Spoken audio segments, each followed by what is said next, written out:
मी सध्या जिल्हा परिषद शिक्षक प्रशिक्षणार्थी म्हणून घेतलेला आहे मला, मुख्यमंत्री युवा प्रशिक्षणार्थी म्हणून. तर आम्हाला 16 ऑगस्ट 2024 रोजी रुजू करण्यात आलेलं आहे.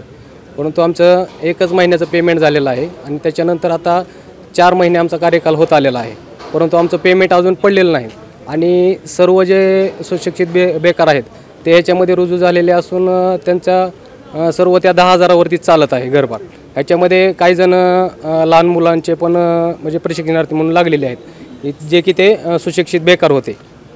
तर शासनाकडे आमची एवढीच अपेक्षा आहे की आमचं पेमेंट जे आहे ते लवकरात लवकर त्यांनी आम्हाला देण्यात यावं. आम्ही ऑगस्ट महिन्यापासून रुजू झालो.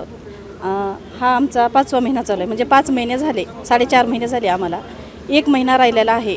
आता आम्हाला प्रश्न मोठा पडलेला आहे की 6 महिन्यानंतर आम्ही काय करायचं.